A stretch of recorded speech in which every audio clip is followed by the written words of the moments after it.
Salut à toi, c'est Hermès, ton moniteur auto-école, enseignant de la conduite et de la sécurité routière.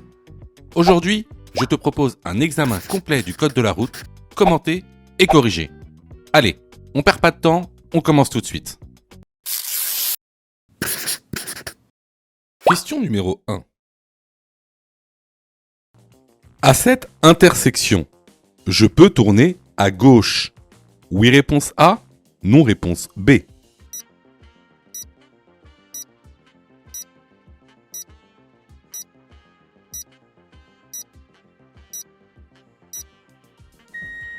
Alors, comme tu le vois ici, on se retrouve dans une intersection en croix. Tu remarqueras la signalisation. À gauche, on a un sens interdit. Tu remarqueras également qu'à droite, on a un piéton qui passe au passage piéton. Alors, si tu regardes cette animation, tu as en fait plusieurs possibilités. Bien sûr, il sera interdit de tourner à gauche. Tout simplement parce qu'il y a un panneau sens interdit qui t'empêche l'accès à la voie. Tu pourras alors soit aller tout droit ou alors tourner à droite. Cependant, étant donné qu'il y a un piéton, tu devras d'abord lui céder le passage pour ensuite passer à ton tour. La bonne réponse ici est la réponse B. Question numéro 2.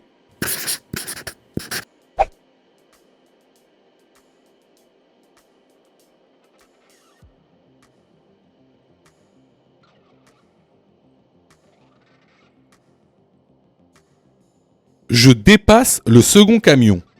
Oui, réponse A, non, réponse B.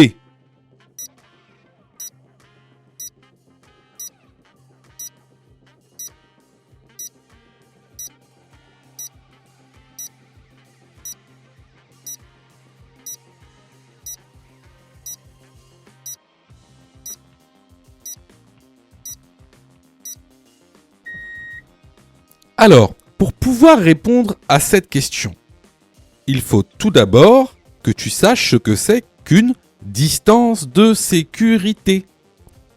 Alors, c'est quoi une distance de sécurité ? La distance de sécurité, c'est la distance minimale réglementaire entre deux véhicules. Elle correspond à la distance parcourue en 2 secondes à une vitesse considérée. Alors, cette distance de sécurité, tu peux la calculer. D'ailleurs, tu dois savoir la calculer pour passer l'examen du code de la route. Pour ça, je te renvoie à la formation. Mais tu peux également l'estimer par rapport aux indices que tu as sur la route. Alors, sur route, pour pouvoir estimer ta distance de sécurité, il faut 2 lignes de rive, c'est-à-dire les lignes à droite, il faut 2 lignes de rive avec le véhicule qu'il y a devant toi. Dans notre cas, si vous regardez bien, si je me rabats après avoir dépassé le premier camion, vous voyez bien qu'on n'aura pas ces 2 lignes de rive, ni avec le camion qu'il y a devant nous, ni avec le camion qu'il y a derrière nous. Donc on sera en infraction. Donc ce qu'il faut faire ici, c'est de dépasser les 2 camions en même temps. Donc, la bonne réponse ici est la réponse A. Question numéro 3. Je vais bientôt rencontrer un passage piéton. Oui, réponse A, non, réponse B. Je peux dépasser ce piéton. Oui, réponse C, non, réponse D.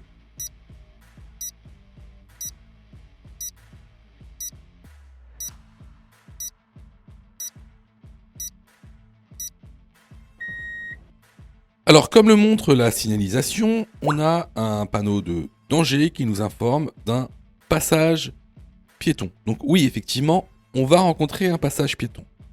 Mais, encore une fois, cette signalisation est beaucoup plus subtile qu'elle en a l'air. Pourquoi ? Parce qu'on a un panneau au-dessus de l'autre. Vous voyez, on a le panneau de danger qui nous informe d'un carrefour à sens giratoire, qui est au-dessus du panneau de passage piéton. Qu'est-ce que cela signifie ? Comme le panneau du passage piéton est en dessous du panneau giratoire, cela signifie que le passage piéton sera au niveau du sens giratoire. C'est ce qu'on appelle l'ordre de préséance des panneaux. Aussi, est-ce que je peux dépasser ce piéton ? Oui, bien sûr, on peut dépasser un usager vulnérable, même s'il y a une ligne blanche, à une seule condition. Alors rappelez-vous, cette condition c'est quoi ? C'est de chevaucher la ligne blanche. Et non pas la franchir. De plus, ici, l'intervalle de sécurité sera respecté en cas de chevauchement. Donc, pour répondre à la question, je vais bientôt rencontrer un passage piéton. La bonne réponse est la réponse A. Je peux dépasser ce piéton. La bonne réponse est la réponse C. Question numéro 4. Dans cette situation, réponse A, je maintiens ma vitesse. Réponse B, je ralentis et mets le pied devant le frein.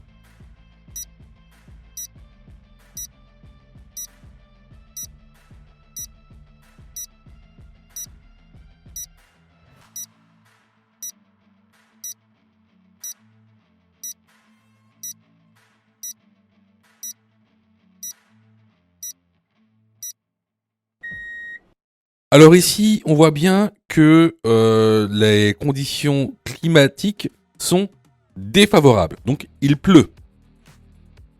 Cela va entraîner une augmentation de la distance d'arrêt.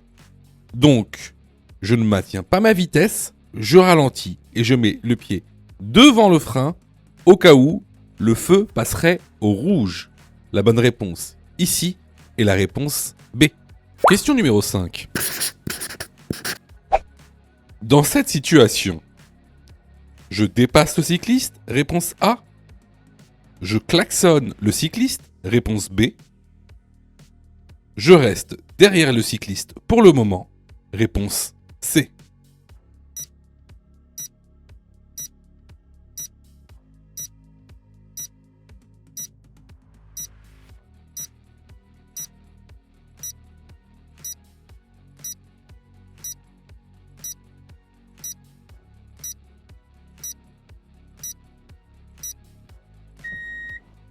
Alors ici on a un cycliste devant nous et vous remarquerez qu'on est dans une rue à double sens de circulation.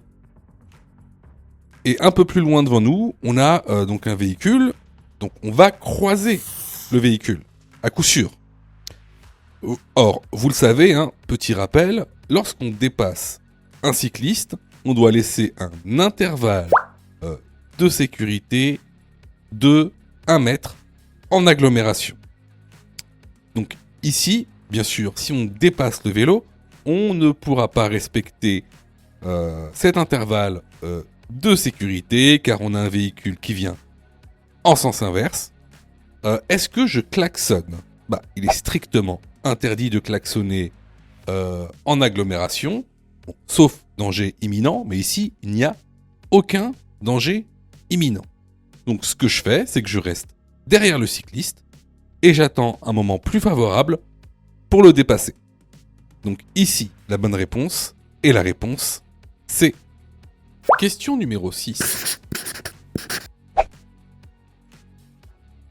Le délit de fuite est le fait de ne pas s'arrêter lors d'un contrôle de police. Oui, réponse A. Non, réponse B.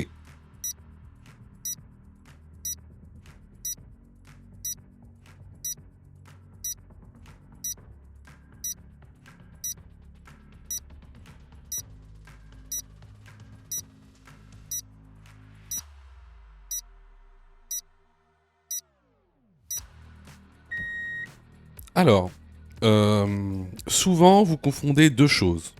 Le refus d'obtempérer et le délit de fuite. Le refus d'obtempérer, c'est lorsque vous n'obéissez pas à l'ordre d'un policier. Un ordre légal, bien sûr, d'un policier. Alors que le délit de fuite, c'est lorsque vous fuyez alors que vous avez fait un accident de la route. Donc c'est deux choses complètement différentes. Donc ici, le délit de fuite et le fait de ne pas s'arrêter lors d'un contrôle de police, non. La bonne réponse est la réponse B, parce que ça, c'est un refus d'obtempérer. Question numéro 7. Ce panneau indique un passage piéton. Oui, réponse A. Non, réponse B.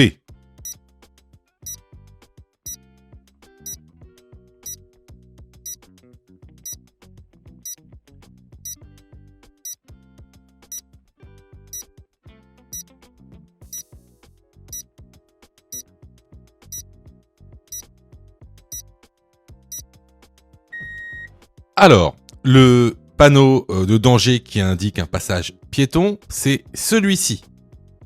Alors que le panneau qu'il y a sur la photo, c'est celui-ci. Et ce panneau-là indique un endroit fréquenté par des enfants. Donc, ici, la bonne réponse est la réponse B. Question numéro 8. 90% des informations nécessaires à la conduite passent par les yeux. Oui, réponse A. Non, réponse B.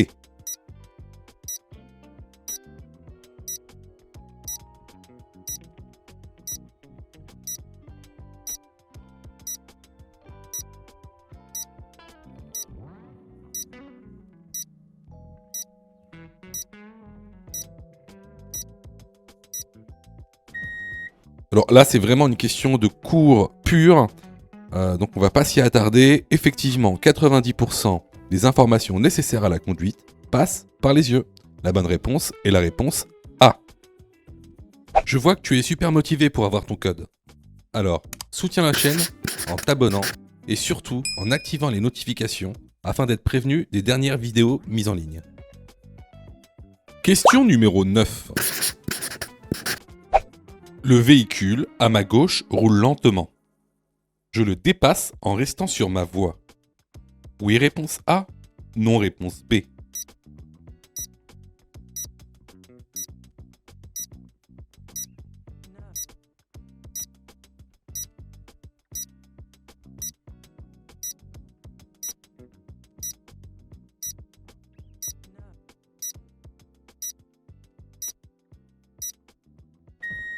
Alors ici, on a un véhicule donc sur la voie de gauche qui roule lentement.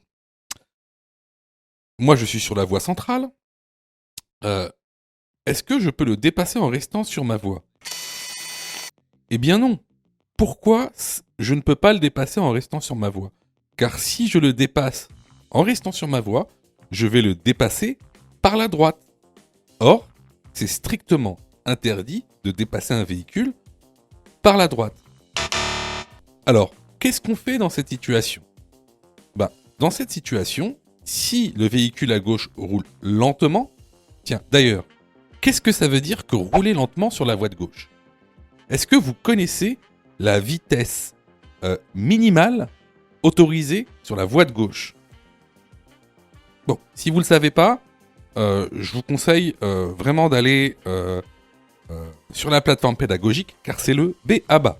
C'est pas grave si vous ne le savez pas, vous êtes en processus d'apprentissage, vous apprenez, mais au minima, vraiment, apprenez votre code de la route, car c'est du code de la route niveau 0. Alors, un véhicule lent sur la voie de gauche, c'est un véhicule qui roule à moins de 80 km/h. Vous vous mettez derrière lui, d'accord? Et vous mettez votre clignotant gauche afin qu'il voit que vous souhaitez le dépasser. S'il ne vous voit pas, vous pouvez ajouter à cela des appels de phare. Bien sûr, hein, tout en conservant la distance de sécurité. Hein, ne le collez pas. Après ça, vous le laissez se rabattre sur la voie centrale et là, vous allez pouvoir le dépasser. Donc, ici, est-ce que je le dépasse en restant sur ma voie? La bonne réponse est la réponse B. Question numéro 10. Ce voyant vient de s'allumer. je m'arrête dès que possible. Oui, réponse A. Non, réponse B.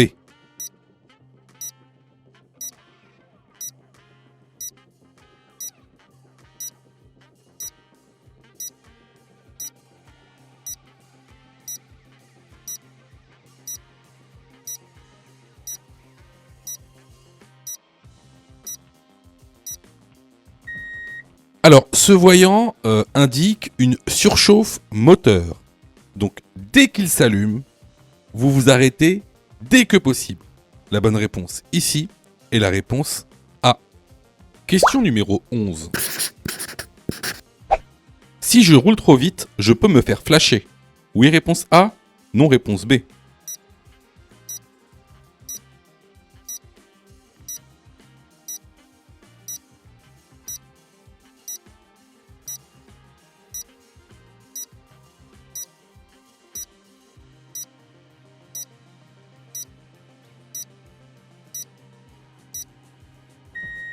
Alors effectivement, vous voyez ici, il y a ce qu'on appelle donc un radar qui peut déterminer votre vitesse et donc vous flasher si vous roulez au-delà de la vitesse maximale autorisée.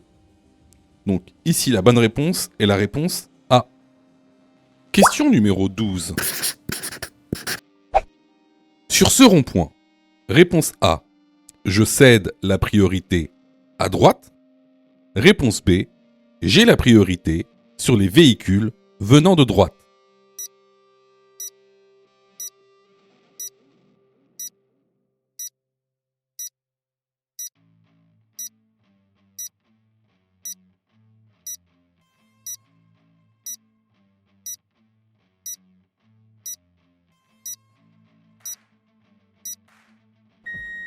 Alors, question super intéressante. Vous faites beaucoup d'erreurs sur ces notions-là. Alors, déjà, il faut connaître la différence entre un carrefour à sens giratoire et un rond-point. Ce sont deux choses totalement différentes. Alors, tout d'abord, le carrefour à sens giratoire. Vous voyez bien que lorsque vous rentrez dans un carrefour à sens giratoire, qu'est-ce que vous avez ? Vous avez un panneau « Céder le passage ». Donc, vous devez céder le passage aux véhicules qui sont dans le carrefour à sens giratoire, qui viennent de gauche. Également, lorsque vous êtes à l'intérieur du carrefour à sens giratoire, également, vous avez la priorité sur les véhicules qui sont à votre droite. Pourquoi ? Parce qu'ils ont, eux aussi, un panneau « Céder le passage ». Ça, c'est pour les carrefours à sens giratoire. Concernant les ronds-points, et notamment ici, les ronds-points sans signalisation. En fait, c'est comme une intersection. C'est une intersection sans signalisation. Donc là, contrairement au carrefour à sens giratoire, c'est la priorité à droite qui prime. Donc, lorsque vous rentrez dans un rond-point, vous avez la priorité sur les véhicules qui viennent de votre gauche, et quand vous êtes dans le rond-point, vous devez céder la priorité aux véhicules qui sont à votre droite. Donc, la bonne réponse ici est la réponse A. Question numéro 13. Le port de la ceinture n'est pas obligatoire pour les femmes enceintes. Oui, réponse A. Non, réponse B.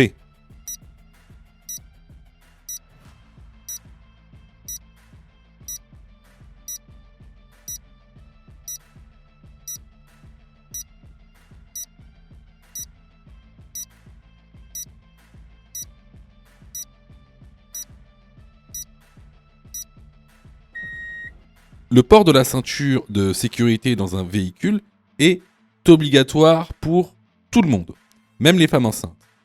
Alors, il y a quelques exceptions. Entre autres, vous pouvez être exempté via un certificat médical. Vous pouvez ne pas mettre la ceinture si vous êtes par exemple taxi ou si vous avez un véhicule de livraison de porte à porte. Bon, il y a d'autres types d'exemptions qu'on ne va pas voir ici, mais à part certains cas, vous êtes obligé de porter votre ceinture de sécurité. La bonne réponse ici est la réponse B. Question numéro 14. Le bouton AC indique l'air conditionné. Oui, réponse A. Non, réponse B.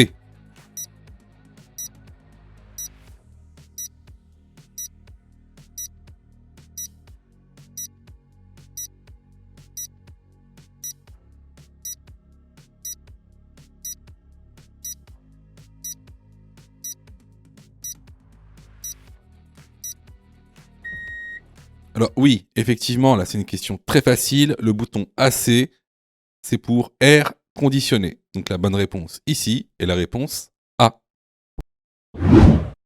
Sais-tu que Mon Code de la Route est aussi une plateforme pédagogique qui te permet de passer ton examen du code à partir de seulement 9,90 €. Et on a même conçu, spécialement pour toi, un programme qui te permet d'obtenir ton code en un temps record. C'est le programme Mon Code en 10 jours. Avec un calendrier de révision personnalisé, un contenu pédagogique par thème conforme à la nouvelle réforme, des nombreux tests d'examen blanc issus de l'examen officiel, accessibles sur smartphone, tablette et PC durant 1 an et en accès illimité. Et surtout, cette formation est 100% remboursée en cas d'échec à l'examen.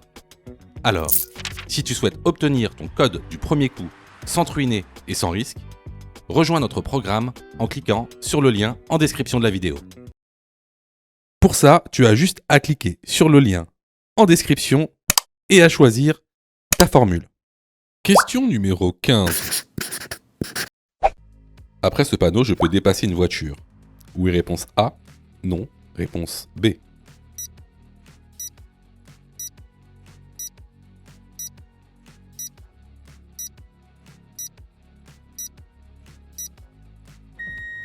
Après ce panneau, je ne peux pas dépasser de voiture. Ce qui est bon à savoir, c'est que ce panneau interdit le dépassement des véhicules motorisés, excepté les motos sans sidecar. Donc après ce panneau, vous ne pouvez pas dépasser de voiture, vous ne pouvez pas dépasser de camion, et vous ne pouvez pas dépasser de moto avec un sidecar. Par contre, vous pouvez dépasser une moto. La bonne réponse est la réponse B. Question numéro 16. Je klaxonne le piéton. Oui, réponse A. Non, réponse B. Je ralentis. Oui, réponse C. Non, réponse D.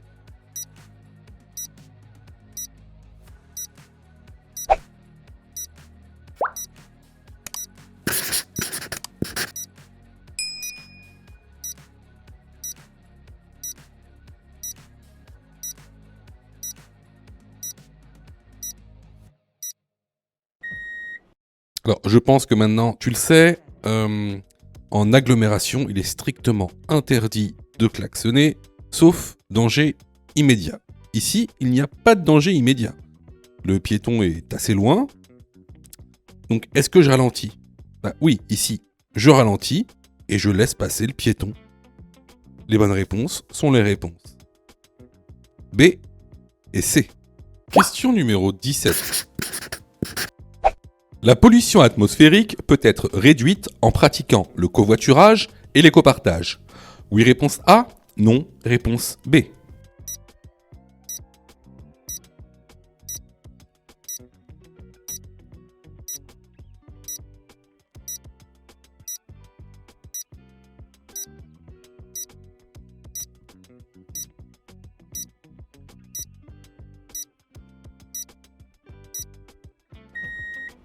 Alors effectivement, le covoiturage et l'écopartage vont réduire le nombre de véhicules en circulation. Par conséquent, réduire la pollution atmosphérique. La bonne réponse ici est la réponse A. Question numéro 18. Je peux aller. Réponse A. À Pau par la route. Réponse B. À Pau par l'autoroute. Réponse C. À Bayonne par la route. Réponse D, à Bayonne par l'autoroute.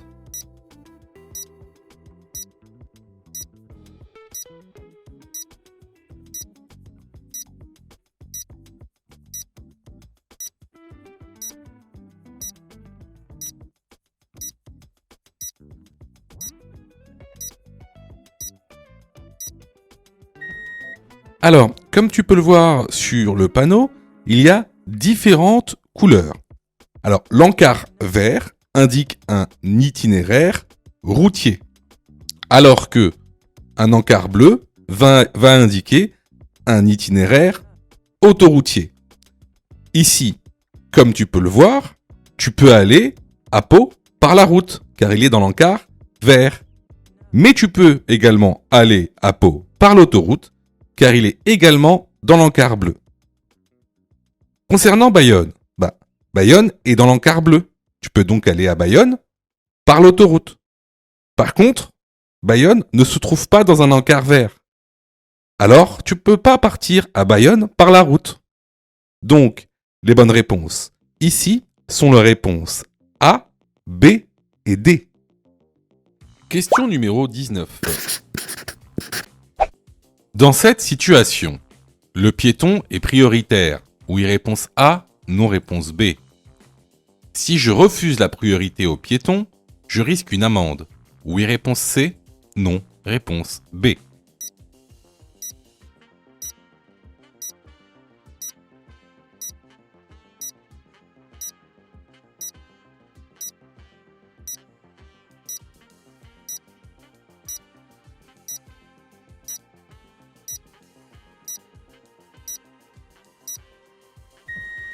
Alors, effectivement, ici, le piéton est prioritaire. Il y a un passage piéton. Si vous refusez la priorité au piéton, c'est ce qu'on appelle un refus de priorité piéton, qui est sanctionné par une contravention de 4e classe, 6 points en moins sur le permis de conduire et 135 € d'amende. Les bonnes réponses ici sont les réponses A et C. Question numéro 20.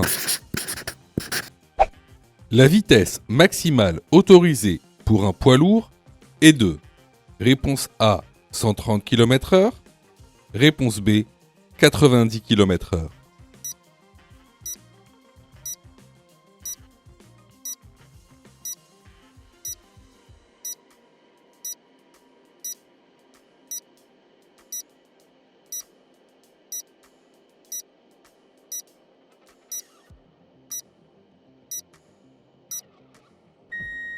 Alors, les poids lourds doivent répondre à des réglementations spécifiques en termes de poids, en termes de dimension, mais également en termes de vitesse. Donc, un poids lourd ne pourra jamais aller au-dessus de 90 km/h. Et ce, peu importe le type de route. Donc, la bonne réponse ici est la réponse B. Les vidéos sont totalement gratuites, donc abonne-toi pour aider la chaîne et surtout, active les notifications pour être prévenu des dernières vidéos et avoir ton code beaucoup plus rapidement. Question numéro 21. Le champ visuel binoculaire à 100 km/h est de réponse A 100 degrés, réponse B 60 degrés, réponse C 45 degrés, réponse D 30 degrés.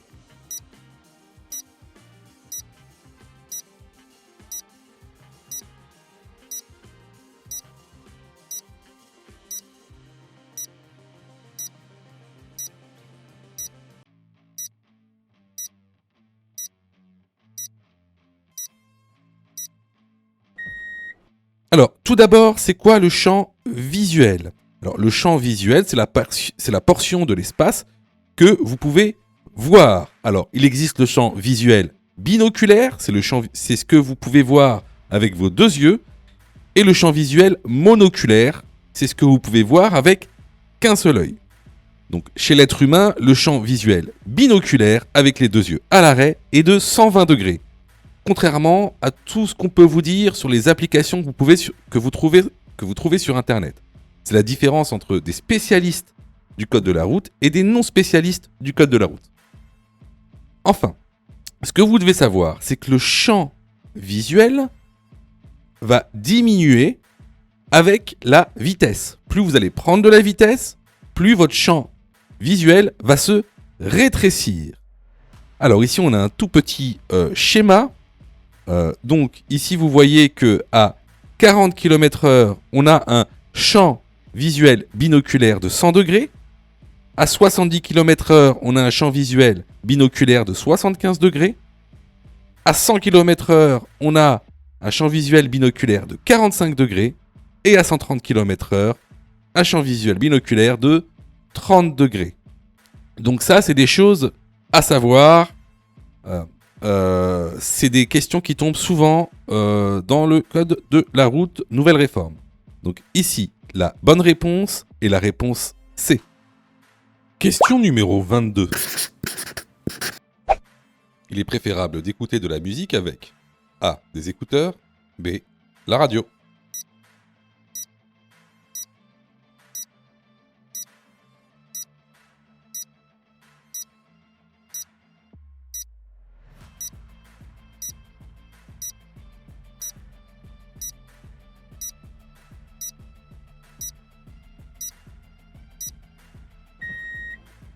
Alors, bien sûr, il est totalement interdit d'écouter de la musique avec des écouteurs ou un casque. Si vous voulez écouter de la musique, utilisez votre poste de radio. La bonne réponse est la réponse B. Question numéro 23. Je vérifie la pression de mes pneus. Réponse A, une fois par mois. Réponse B, une fois par an.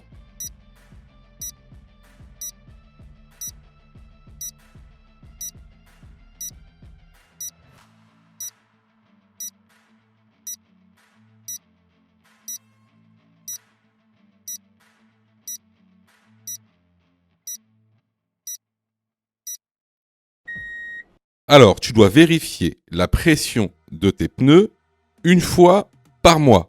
La bonne réponse ici est la réponse A.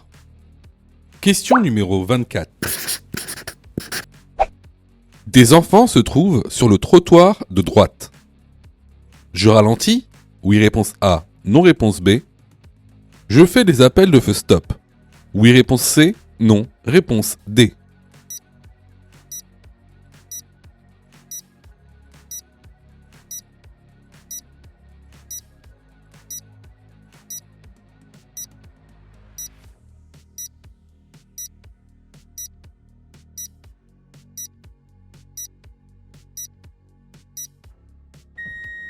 Alors, dans cette situation, on a donc à droite un groupe d'enfants. Et aussi, regardez bien, hein, sur le rétroviseur, on a une voiture derrière nous qui est quand même assez proche. Alors, je pense que tu sais que les usagers de la route ont des zones d'incertitude différentes. Alors, c'est quoi une zone d'incertitude ? Une zone d'incertitude, en fait, c'est la probabilité de présence d'un usager à un moment donné. Alors, tu vois par exemple, un homme adulte va avoir à peu près une probabilité de présence, on va dire, d'1 mètre autour de lui. Hein, alors, il peut par exemple se décaler un peu à gauche quand il marche, de trébucher un peu à droite, ou même reculer parce que, je sais pas, il a vu un chat ou un chien. Voilà. Mais il va rester sur à peu près un cercle d'une circonférence d'1 mètre. Alors qu'un enfant, lui, il aura une zone d'incertitude beaucoup plus grande, parce que vous connaissez les enfants, un rien peut porter leur attention, et donc en même pas une seconde, ils peuvent se retrouver à 2-3 mètres de vous. Donc un enfant, il aura une zone d'incertitude beaucoup plus grande que celui d'un homme adulte. Un enfant, une zone d'incertitude, c'est à peu près 2 à 3 mètres. Alors que par exemple, une personne âgée, elle aura une très petite zone d'incertitude, parce qu'elle aura beaucoup moins de capacité pour se déplacer. Voilà pour la zone d'incertitude. Donc effectivement, j'arrive dans une zone où il y a des enfants, usagers avec une grande zone d'incertitude, donc je ralentis. Ensuite, est-ce que je fais des appels de feu stop ? Alors, N'oubliez pas, hein, les appels de feu stop, c'est quoi? Les appels de feu stop, c'est quand on appuie de manière répétée sur la pédale de frein, parce que quand tu appuies sur la pédale de frein, les feux stop derrière s'allument, et donc ça prévient les usagers derrière, ici par exemple, la voiture qui est derrière nous sur le rétroviseur, ça la prévient qu'il y a un danger qu'elle ne voit pas. Hein. Donc les appels de feu stop, ça sert à ça. Ça sert à prévenir les gens derrière toi qui, eux, ne voient pas le danger, de leur dire « Hé, là, il y a un danger qui arrive devant vous. Je vous préviens avec les appels de feu stop. » Donc ici, c'est très très pertinent de faire des appels de feu stop. Donc les bonnes réponses à cette question sont les réponses A et C. Question numéro 25. Je fais descendre les enfants du côté trottoir. Oui, réponse A, non, réponse B.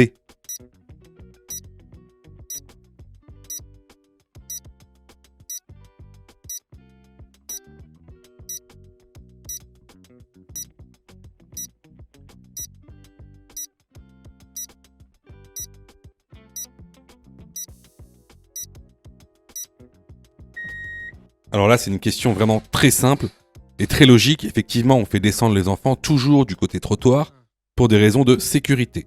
La bonne réponse ici est la réponse A. Question numéro 26. Dans cette situation, réponse A, je peux m'engager sur le carrefour. Réponse B, je ralentis et je reste prudent.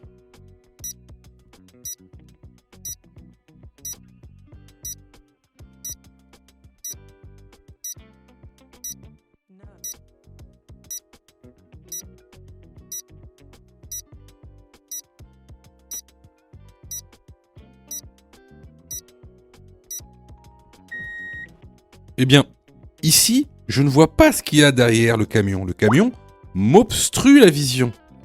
Donc, je ne vais pas m'engager comme ça sur le rond-point. Je ralentis, je reste prudent, je mets mon pied devant la pédale de frein. La bonne réponse ici est la réponse B.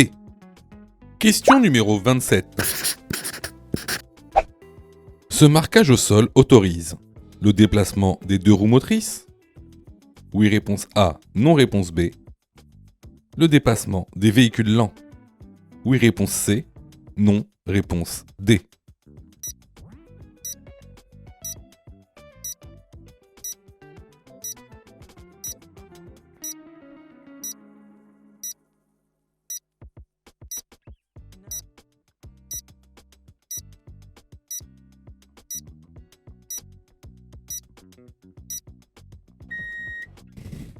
Alors, ce marquage au sol, c'est-à-dire des lignes pointillées très rapprochées, c'est ce qu'on appelle une ligne de dissuasion. Cette ligne de dissuasion interdit le déplacement. Donc le dépassement est totalement interdit avec une ligne de dissuasion. À ne pas confondre avec des lignes de séparation de voies, comme vous le voyez ici.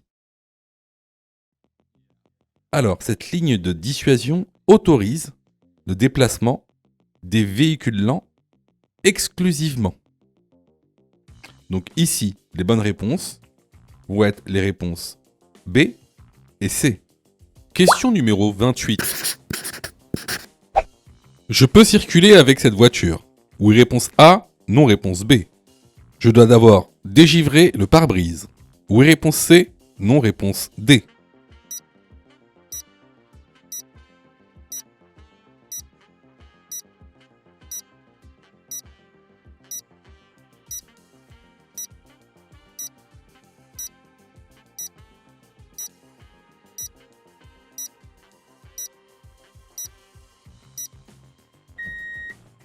Alors, bien sûr, dans cet état, on ne peut pas conduire avec cette voiture, tout simplement parce qu'il n'y a aucune visibilité. Donc, je dois d'abord dégivrer le pare-brise. Sachez que si vous avez le pare-brise sale ou pas dégivré, vous pouvez avoir une amende. Donc ici, les bonnes réponses sont les réponses B et C. Si tu aimes le contenu, alors prends quelques secondes pour liker la vidéo. C'est très important. Cela nous permet d'être mieux référencés et donc de te présenter encore plus de vidéos pour que tu puisses obtenir ton code le plus rapidement possible. Question numéro 29. La zone de danger la plus importante se trouve. Réponse A en A. Réponse B en B. Réponse C en C.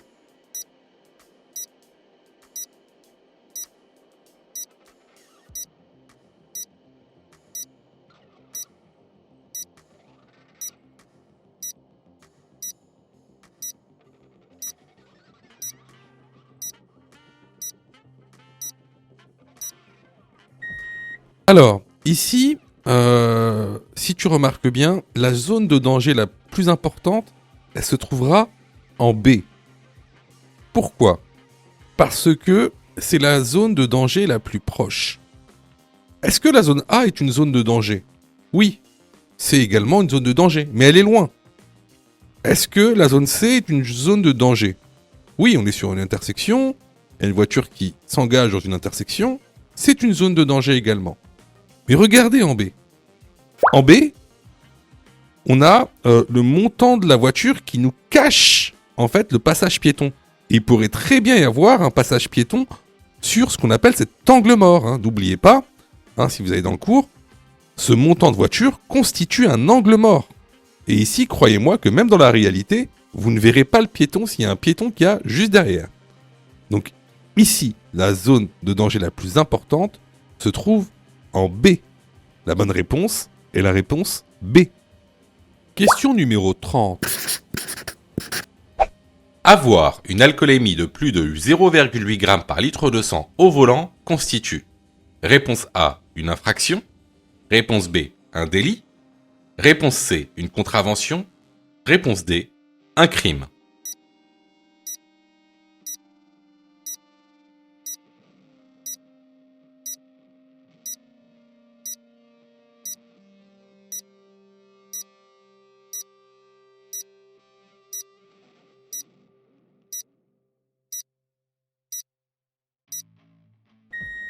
Alors, souvent, vous confondez tout. Vous confondez contravention, infraction, délit. Donc, on va voir tout ça tout de suite.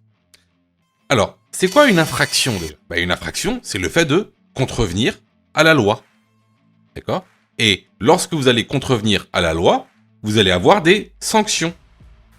Et il y a différents types de sanctions qui sont classées selon leur gravité.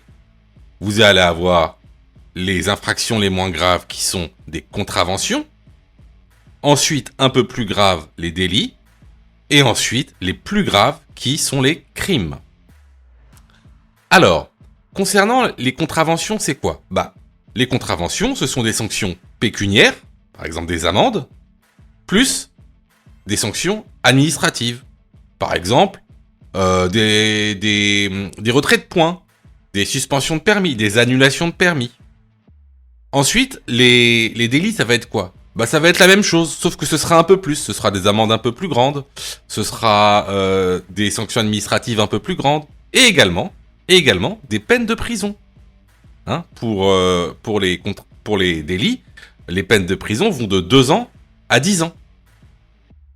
Et enfin, vous avez les crimes. Donc les crimes, il y aura également des sanctions pécuniaires, il y aura également des sanctions administratives, et il y aura des peines de prison allant de 15 ans à la peine à perpétuité. Voilà la différence entre infraction, contravention, crime et délit. Lorsque ton alcoolémie est supérieure à 0,8 g par litre de sang, ça constitue un délit. Et donc, c'est également une infraction. Donc les bonnes réponses ici sont les réponses A et B. Question numéro 31. Ce panneau indique une interdiction de stationnement du côté pair. Oui, réponse A. Non, réponse B.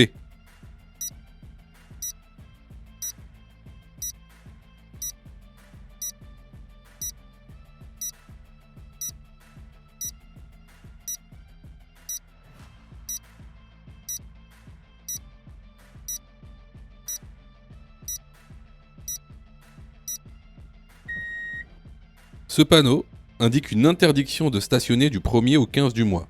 La bonne réponse est la réponse B. Question numéro 32. Je cède la priorité à droite aux véhicules venant de droite. Oui, réponse A. Non, réponse B.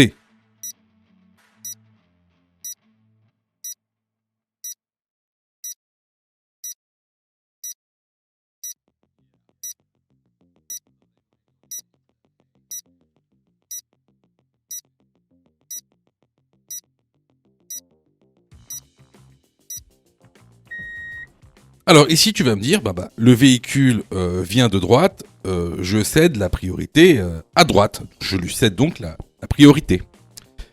Alors oui, mais le problème, regarde bien les lignes de rive. En fait, il y a toujours des lignes de rive au niveau de là où la voiture noire est. Il y a toujours des lignes de rive. Ça veut dire quoi? Ça veut dire que la route continue. Ça veut dire qu'il n'y a pas de croisement. Qu'est-ce que ça veut dire? Ça veut dire qu'en fait, ce véhicule sort d'une voie privée. Et s'il sort d'une voie privée, alors il n'y a pas de priorité à droite. C'est toi qui as la priorité. Et pas le véhicule qui sort d'une voie privée. Donc la bonne réponse ici est la réponse B. Je vois que tu es super motivé pour avoir ton code.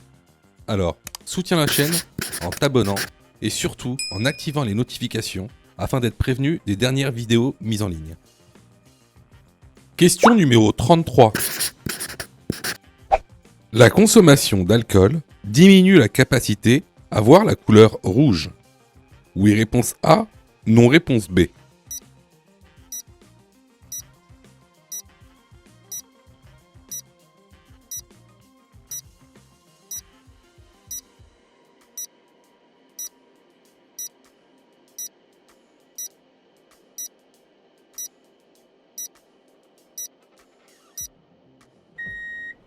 Alors, attention à cette question, car elle tombe très souvent à l'examen officiel du code de la route.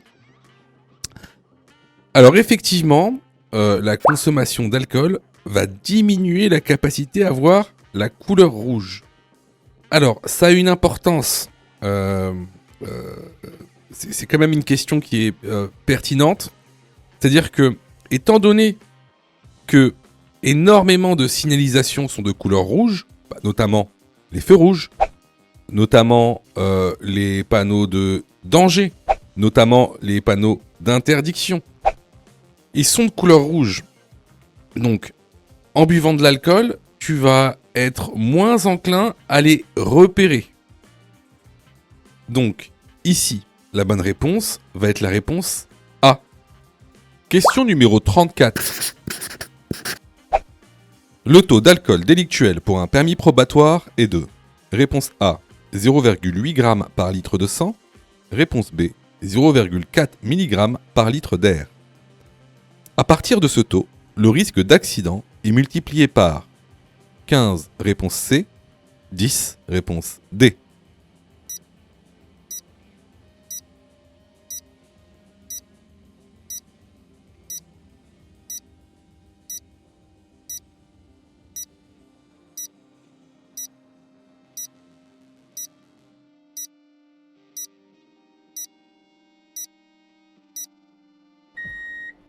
Alors, encore une fois, ça c'est des questions vraiment qu'on voit souvent. Donc ici, le taux d'alcool délictuel pour un permis probatoire, il est de 0,8 g par litre de sang, ce qui correspond à 0,4 mg par litre d'air expiré. C'est le même que pour un permis normal. Donc à partir de ce taux, le risque d'accident, lui, il est multiplié par 10. Donc les bonnes réponses ici sont les réponses A, B et D. Alors, vous voyez, il y a beaucoup de gens, en fait, je sais, je sais que vous vous êtes trompés. Enfin, beaucoup d'entre vous se sont trompés. Je sais que vous passez beaucoup de temps à réviser votre code. Je le sais. Sûrement que même vous avez une application gratuite. Mais vous savez, les applications gratuites, si c'est gratuit, ne pensez pas que vous allez avoir de la qualité. D'accord ? Ne pensez pas ça. C'est pas pour rien qu'il y a 40% de taux d'échec. Quasiment la moitié des gens qui regardent cette vidéo vont rater leur code. Pas parce qu'ils n'ont pas travaillé, pas parce qu'ils sont nuls, Parce que vous avez été mal formé.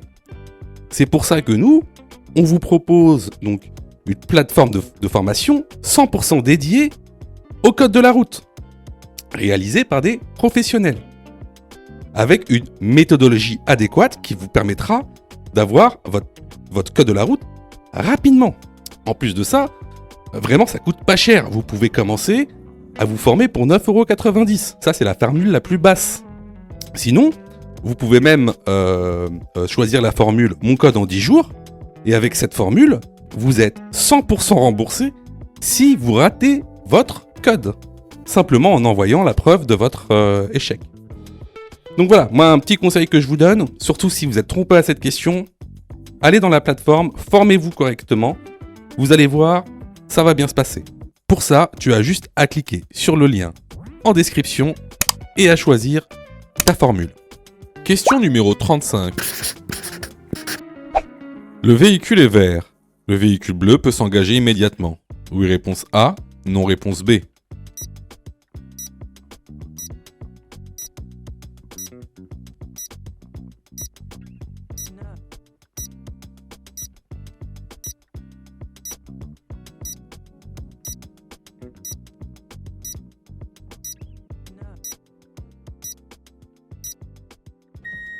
Alors, ici, vous vous souvenez, dans ce même test, on a parlé des rayons de braquage des poids lourds qui étaient plus grands que ceux des voitures.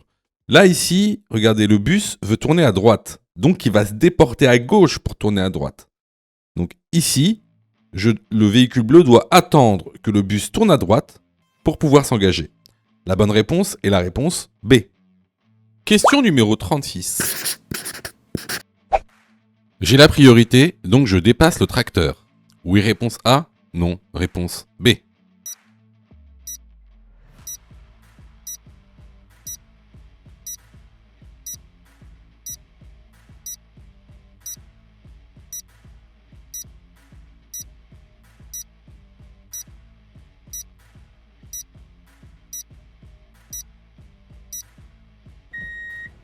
Alors ici, effectivement, on a un panneau qui nous indique qu'on a la priorité à la prochaine intersection. On a en face de nous un véhicule lent. Cependant, vous voyez là, il y a deux choses en fait. Il y a une petite camionnette jaune qui arrive à une intersection. Et comment on sait que c'est une intersection ? Il y a une balise. Vous voyez la balise blanche avec le trait rouge ? Ça, c'est une balise d'intersection. Donc ici, vu qu'on a une intersection, on va pas dépasser le tracteur. On dépassera le tracteur après l'intersection. Donc ici, j'ai la priorité, donc je peux dépasser le tracteur. Non, la bonne réponse est la réponse B. Question numéro 37. Je marque l'arrêt avant le passage piéton. Oui, réponse A. Non, réponse B.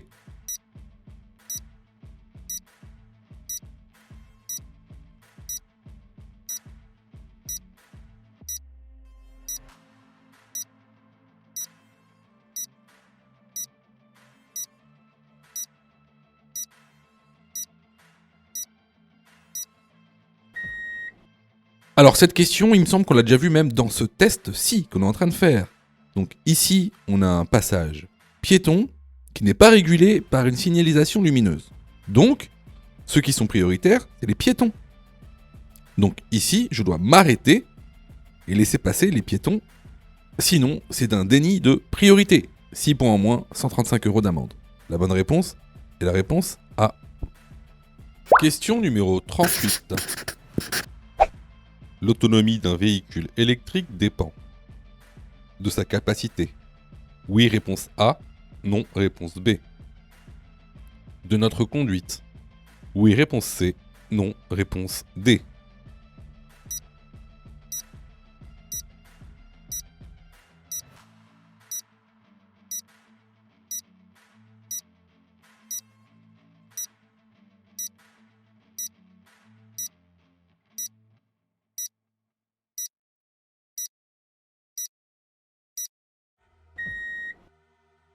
Alors encore une fois, c'est une question de cours. Donc effectivement, l'autonomie d'un véhicule va dépendre de quoi ? Tout d'abord de sa capacité, donc de ses kilowattheures. mais également de notre manière de conduite. Si on a des conduites sportives ou des conduites plus douces. Donc les bonnes réponses ici seront les réponses A et C. Alors là, c'était vraiment une question de cours qu'on voit régulièrement dans l'information. Donc, si vous avez eu faux à cette question, vraiment, je vous incite vraiment à vous former, hein, que ce soit chez nous ou ailleurs. Alors, je reçois plusieurs messages de votre part, d'ailleurs, je vous en remercie. Alors, vous me posez souvent deux questions. Alors, la première, c'est quand est-ce que je suis prêt pour passer mon code ? Et la deuxième, c'est est-ce que je dois suivre la formation ? Alors, tout d'abord, on va répondre à la première question. Quand est-ce que tu es prêt pour passer ton code ? C'est très simple. Si tu fais moins de 5 fautes sur les 5 dernières séries d'examens blancs que tu as fait, alors tu es prêt à passer le code de la route. Donc, attention, hein, ça veut dire qu'il faut que sur les 5 dernières séries que tu as faites, de manière consécutive, il n'y a pas une seule série où tu as fait plus de 5 fautes. Donc, si tu as fait plus de 5 fautes à une seule série, il faut que tu continues à faire des examens blancs. La deuxième question. Est-ce que il serait mieux pour moi de prendre une formation ? Alors, là, c'est pareil. Si tu fais 8 fautes ou plus sur les 5 dernières séries d'examens blancs que tu as faites, alors, il est vivement conseillé de te former. Ça veut tout simplement dire que il te manque certaines notions essentielles. Ça veut pas dire que tu connais pas ton cours, ça veut dire qu'il te manque des notions essentielles pour pouvoir progresser. Et clairement, c'est pas en faisant des examens blancs que tu vas progresser, tu vas même plutôt stagner. Voilà. Donc si tu as fait 8 fautes ou plus sur l'une des 5 dernières séries que tu as faites, je te conseille vivement de te former. Surtout que on a mis en place donc une plateforme pédagogique qui répond vraiment à tous vos besoins. On a fait en sorte que tout le monde puisse se former au code de la route. Vous avez la formule standard, par exemple, qui est à 19,90 € par an. Donc vous payez une fois 19,90 € et vous avez le droit à toute la plateforme pendant 1 an en illimité, avec tous les cours, tous les 10 thèmes, plus de 1200 questions issues de l'examen officiel, commentées et corrigées. Vous avez pour ceux par exemple qui veulent passer leur code rapidement, la formule à mon code en 10 jours, pour passer son code en 10 jours, qui est à 39,90 € par an, en illimité. Et en plus, si vous ratez votre code, vous êtes 100% remboursé, seulement en envoyant votre preuve d'échec.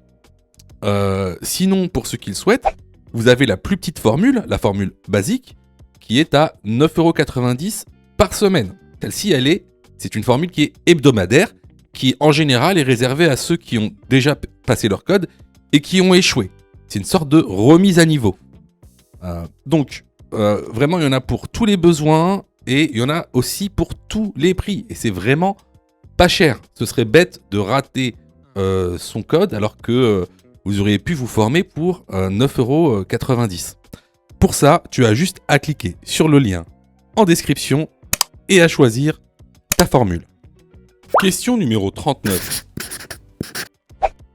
Il est conseillé d'augmenter les distances de sécurité. Réponse A, seulement la nuit. Réponse B, lorsque la visibilité est réduite.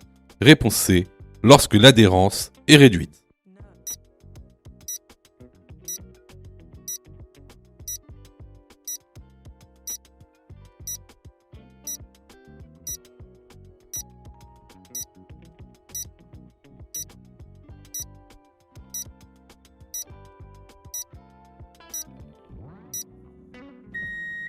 Alors effectivement, on augmente les distances de sécurité la nuit, lorsque la visibilité est réduite et lorsque l'adhérence est réduite.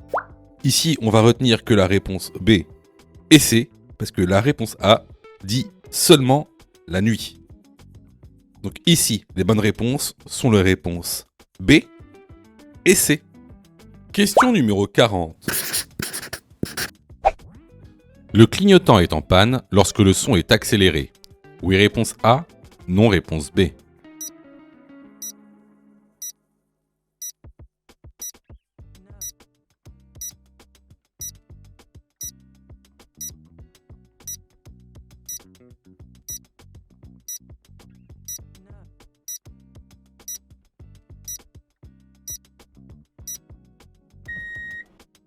Alors, voici le son d'un clignotant qui marche correctement.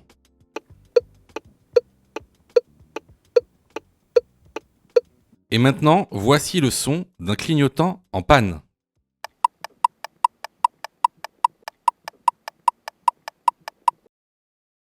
Donc vous remarquerez que le son est accéléré. Donc la bonne réponse ici est la réponse A. Si tu as fait 8 fautes ou plus, ne panique pas. Rejoins-nous sur notre plateforme pédagogique en ligne en cliquant sur le lien en description de la vidéo. Tu pourras alors choisir la formule qui te convient. N'oublie pas de liker la vidéo et de t'abonner pour recevoir toutes les dernières notifications. Tu peux aussi continuer à t'entraîner en cliquant sur l'une des vidéos qui s'affichent.